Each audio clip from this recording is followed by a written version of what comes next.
सब जिला भोले गोरी तोहर खास ह, लेकिन आरा जिला तो बदमाश ह।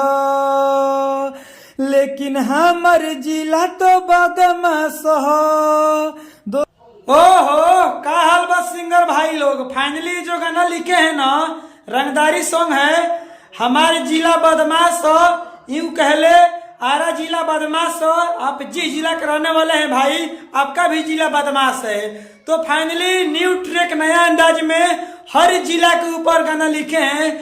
आप आरा जिला के जगह पर अपना जिला के नाम डालकर इस गाने को गा सकते हैं, रिकॉर्डिंग करवा सकते हैं। बिल्कुल फ्री में गाना लिखे हैं। आरा जिला यानी सब जिला के ऊपर है। आप जिस जिला के रहने वाले हैं, अपना जिला के नाम डालकर इस गाने में ऐड करके इस गाने को गा सकते हैं, रिकॉर्डिंग करवा सकते हैं। बिल्कुल फ्री में गाना लिखे हैं। चलिए देर किसी बात की, गाने को स्टार्ट कर रहे हैं। पूरा वीडियो को फुल देखिए और गाना को सुनिए। गाना कैसा है, गारंटी के साथ कहते हैं कि आपको बजने से कोई नहीं रोक सकता है, क्योंकि ये जो गाना है ना, ब्लास्ट है, रंगदारी सॉन्ग जिला के ऊपर, जैसे टुनटुन यादव गाते हैं। चलिए गाना को स्टार्ट करते हैं। लेकिन गाना को स्टार्ट करने से पहले चैनल पर नए हैं तो सब्सक्राइब कर दीजिए, लाइक कर दीजिए। चलिए स्क्रीन पर चलिए, लेट्स गो। चलिए दोस्तों, ये मुखड़ा है, हम मुखड़ा को गा रहे हैं। सभे जिला भोले गोरी तोहर खास ह, सभे जिला भोले गोरी तोहर खास ह, लेकिन आरा जिला तो बदमाश ह।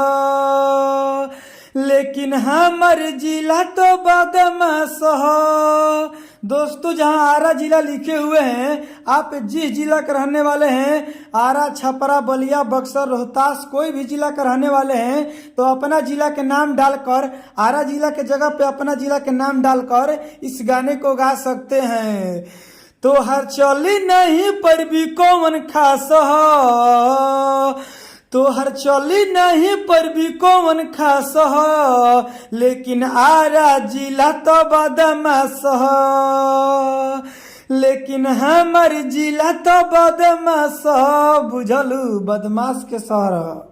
चलिए दोस्तों, ये पहिलका अंतरा है, हम पहिलका अंतरा को गा रहे हैं। छपरा सिवन मोतिहारी तू न चलू, हमारा जिला से गोरी नहीं तू बचलू, बुझलू। हाँ, छपरा सिवन मोतिहारी तू न चलू, हमारा जिला से गोरी नहीं तू बचलू। यहाँ बच्चा बच्चा खेले सभ्यता सह, यहाँ बच्चा बच्चा खेले सभ्यता सह, लेकिन हमार जिला तो बदमाश ह। ए गोरी, हमार जिला तो बदमाश ह। दोस्तों, हमारे जिला के जगह पर आप कर दीजिएगा, लेकिन बलिया जिला तो बदमाश ह। लेकिन बक्सर जिला तो बदमाश ह। लेकिन मोतिहारी जिला तो बदमाश ह। इस तरह करके, लेकिन बक्सर जिला तो बदमाश ह, अपना जिला के नाम माने डाल के एकदम धक धक गई, कोई दिक्कत नहीं है। चलिए अब दूसरा का अंतरा में चलते हैं। चलिए दोस्तों, ये दूसरा का अंतरा है, हम दूसरा का अंतरा को गा रहे हैं। बाते बाते पे यहाँ चलेला गोली, राजा सिंहनिया से केहू न बोली। हाँ हाँ, बाते बाते पे यहाँ चलेला गोली, कुंदन अमिताभ से केहू न बोली।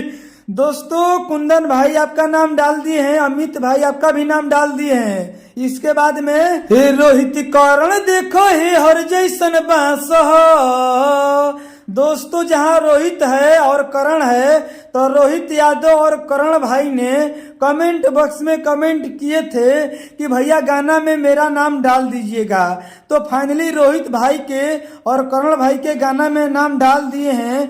अगर गाना में आप भी अपना नाम डलवाना चाहते हैं तो सबसे पहले आपको करना क्या पड़ेगा, चैनल पर नए हैं तो सब्सक्राइब कर दीजिए, लाइक कर दीजिए और कमेंट बॉक्स में आप अपना नाम लिख दीजिए जो आपका नाम है, और गाना जो अच्छा मेरा लग रहा है तो नाइस चाहे सुपर लिख दीजिए। और जो आपका नाम है तो आप अपना कमेंट बॉक्स में नाम लिखिएगा। तो जैसे रोहित और करण भाई के नाम लिए हैं इसी तरह गाना में हम आपका भी नाम ले लेंगे। तो फाइनली कमेंट बॉक्स में आप अपना नाम लिखना ना भूलिए। आगे का लाइन, रोहित करण देखो हे हर जैसन बास M2 डांसर देखो हे हर जैसन बास लेकिन हमार जिला तो बदमाश लेकिन हमार जिला तो बदमाश लेकिन बक्सर जिला तो बदमाश लेकिन सासाराम तो बदमाश। आप अपना जिला का नाम डाल के गाइए ना। लेकिन मोतिहारी जिला तो बदमाश अरे बलिया जिला तो बदमाश सिवानी जिला तो बदमाश। अरे अपना नाम डालिए और गाइए, जाइए रिकॉर्डिंग करवाइए। चलिए तो